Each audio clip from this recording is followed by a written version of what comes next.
तुम्हाला देवाला भेटायचंय का? नाहीये.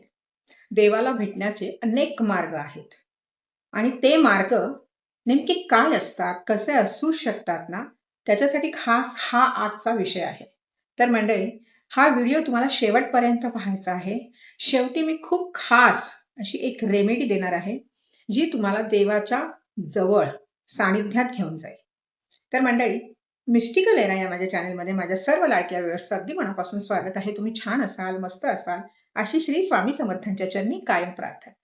बरीच मंडळी अशा आहेत ना की ज्या उपासना करतात किंवा वेगवेगळ्या तऱ्हेनं नेहमी पारायण करतात, ध्यान करतात. अशा अनेक मंडळी आहेत. काही जण मंत्र जप करतात, कितीतरी मंत्रांचा संकल्प घेतात. अशा पद्धतीने कुठेतरी त्या दैवी एनर्जीशी कनेक्ट राहण्याचे योग त्यांच्या नशिबी मात्र असतात आणि ते कन्सिस्टन्सी ठेवून करणारीही लोक बरीच आहेत.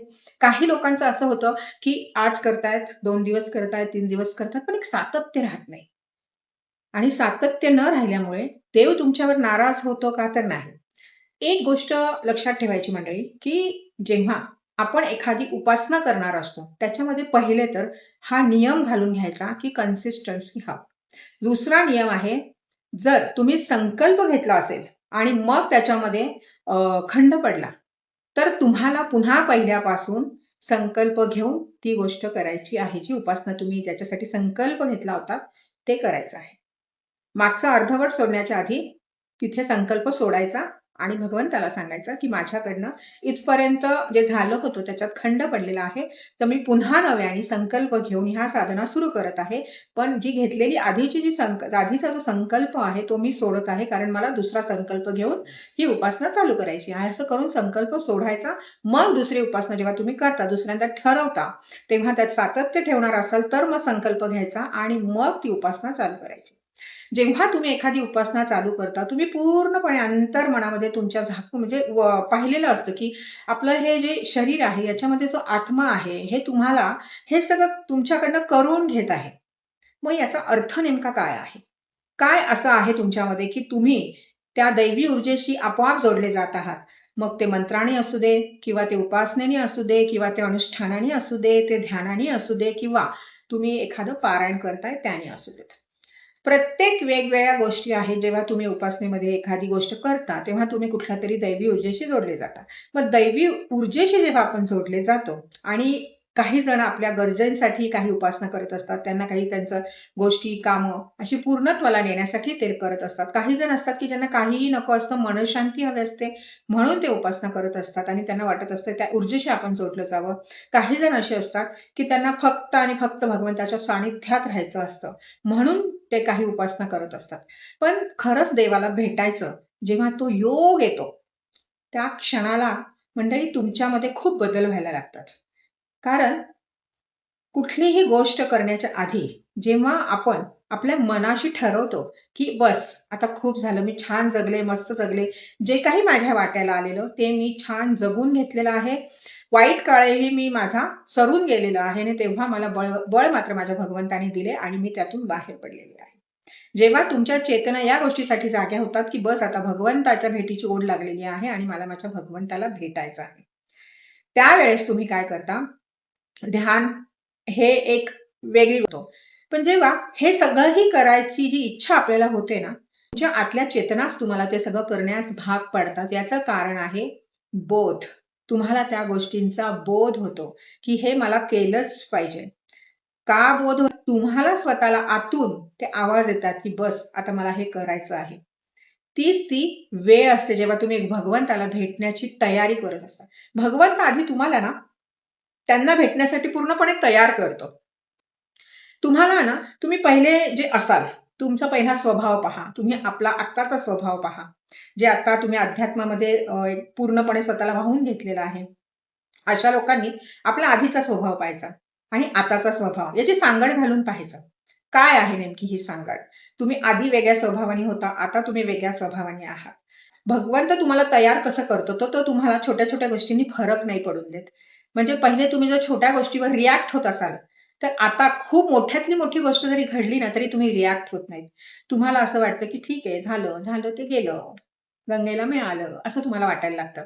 दुसरी गोष्ट, पहिले तुम्ही जर एखाद्या गोष्टीला एखाद्या कोणाकडे जेवायला गेलात आणि तुम्ही वाव काय सुंदर बनवले, खूपच छान असेच रिॲक्शन्स देत असाल, तर तिथेही तुम्ही आत्ताचे जर तुम्ही असाल तर तुम्हाला तिथे जेवल्यानंतर छान वाटलं असेल, पण तुम्ही त्या पद्धतीने रिॲक्ट होणार नाही. तुम्ही साधेपणाने सांगाल जेवण छान झालं होतं.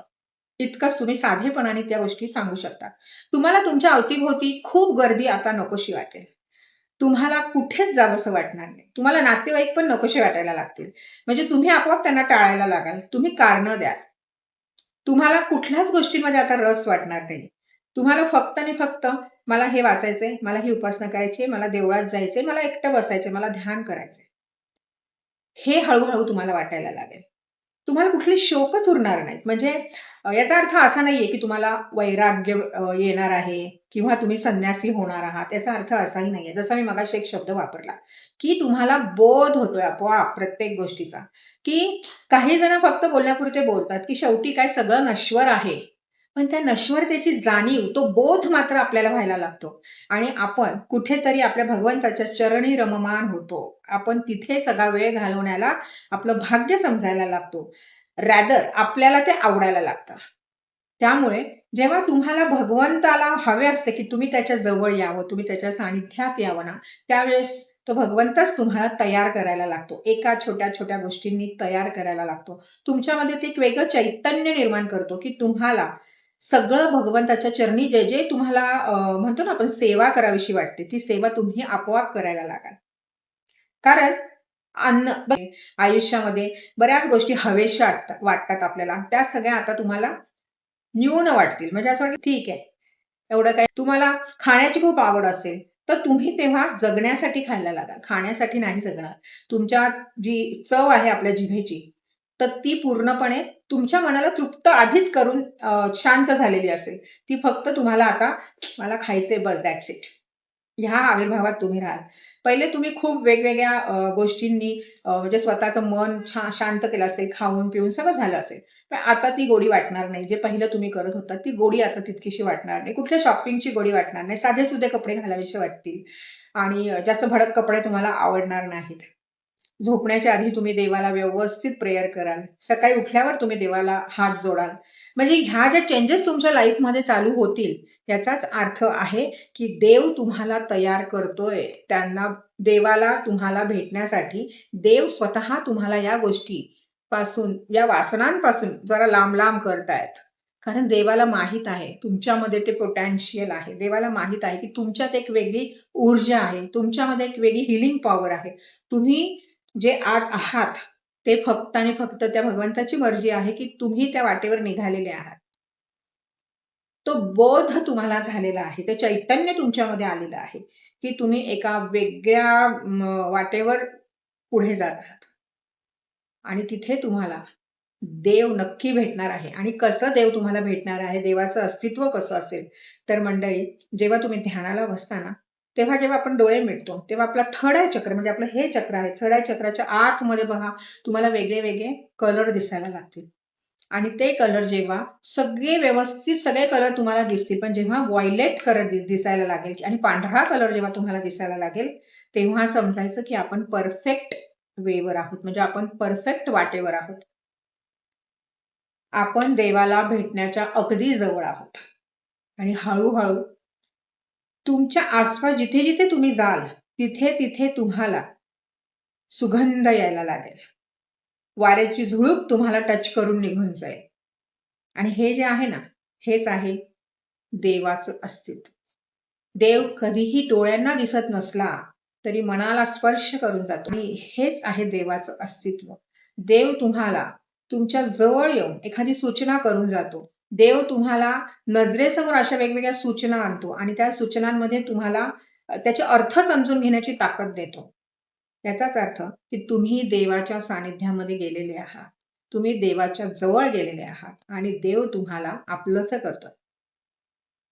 पण तुम्ही जग काय म्हणेल, मी एवढं सगळं करते ह्याचा विचार करू नका. जग काहीही म्हणत नाही, 4 दिवस चर्चा करतं आणि विसरून जातं. आणि नंतर म्हणतं, ती तर अशीच आहे, तिला तर सवय किंवा त्याला तर ती सवयच आहे. जोपर्यंत वेडे होत नाही ना, तोपर्यंत देवाला तुम्ही आवडणार पण नाही. उपासनेमध्ये आतापर्यंत झालेले अनेक असे अवतारी पुरुष आहेत ज्यांना वेड्यामध्ये गणलं गेलेलं आहे, पण ते आज गुरुस्थानी आहेत, ते आज श्रद्धास्थानी आहेत. आणि तुम्हाला देवाला भेटायचं आहे, मग वेडं म्हणून घेणं म्हणजे एक नशिबाचा भाग आहे. मलाही बरेच जण वेडी म्हणतात. जेव्हा मी स्वामींच्या मठात जाते तिथे मी खूप रडते, म्हणजे स्वामींच्या समाधीच्या जवळ जाऊन लोक मला वेड्यासाठी बघतात, ही अशी काय रडतीये. पण ते मला आणि माझ्या स्वामींना माहितीये ना की माझं आणि त्यांची काय चर्चा चालली आहे, ते मी काय बोलतेय त्यांच्याशी, ते काय ऐकतात माझ्याकडनं, हे त्यांना माहितीये, मला माहिती. जेव्हा तुम्हाला तुमच्या साधनेमध्ये, उपासनांमध्ये वेडेपण जाणवायला लागतं, लोक तुम्हाला वेडं म्हणायला लागतात ना, म्हणजे तुम्ही खऱ्या वाटेवर आहात, हे लक्षात घ्या. तेव्हा दुनियेचा विचार करायचा नाही, आपल्या ज्या साधने आहेत त्याच्यामध्ये सातत्य ठेवायचं, वेळोवेळी दानधर्म करत राहायचा आहे, वेळोवेळी म्हाताऱ्या माणसांची, मुक्या जनावरांची सेवा करायची, कारण खरा देव तिथेच बसलेला आहे. वेळोवेळी झाडांना पाणी घालायचं, रस्त्यातल्या कुठल्याही झाडांना पाणी घाला. आपल्या घरातल्या तर आपण घालतोच, नियम बनवून घेतलेला असतो, पण रस्त्यातल्या कुठल्याही झाडांना तुम्ही पाणी टाकत चला. आणखीन एक गोष्ट, पिंपळाला दर पौर्णिमेला 12च्या आत तुपाचा दिवा लावायचा आहे, तिथे नैवेद्य ठेवायचा आहे, गोड काहीही नैवेद्य ठेवायचा आहे. आणि तिथे ज्या मुंग्या फिरत असतात त्यांच्यासाठी गव्हाच्या पिठामध्ये साखर मिक्स करून तिथे ठेवायची आहे, एक वाटीभर तरी साखर तिथे ठेवायची. मंडळी, 12च्या आत पिंपळावर अनेक देवतांचा वास असतो, त्यांचे शुभाशीर्वाद तुम्हाला लाभते. त्यासाठी मात्र आता उपाय दिलाय तो तुम्हाला करायचा आहे. आणि बाकी वेळेस तुम्हाला जास्तीत जास्त उपासना करून ध्यान करायचं आहे, जर तुमच्याकडे वेळ असेल तर. प्रत्येकाला वेळेचा अभाव आहे, प्रत्येकाला सगळं करायचं असतं, पण तरीही दिवसभरामध्ये एक वेळ असा ठरवून घ्यायचा आहे की जिथे फक्त आणि फक्त आपण तो वेळ देवाला आणि स्वतःला देऊ शकतो. तर मंडळी, तुम्ही या वाटेवर असाल आणि तुम्हाला अजून काही प्रश्न असतील तर मला कॉमेंटमध्ये विचारायचे आहेत. आणि हा व्हिडिओ जास्तीत जास्त लोकांपर्यंत शेअर करून त्यांच्या उपासनेमध्ये त्यांना मदत करेल असा हा व्हिडिओ आहे, त्यामुळे सहभाग घ्यायचा आहे शेअर करण्यासाठी. आणि आपण सबस्क्राईब नसेल केलं तर चॅनलला सबस्क्राईब करून बेल आयकॉनचं बटन दाबायचं आहे, म्हणजे असे अनेक सुंदर सुंदर व्हिडिओ तुमच्यापर्यंत आणण्याचं भाग्य मला मिळेल. आणि आपण लवकर भेटणार आहोत, तोपर्यंत छान राहा, मस्त राहा आणि माझे व्हिडिओ पहा.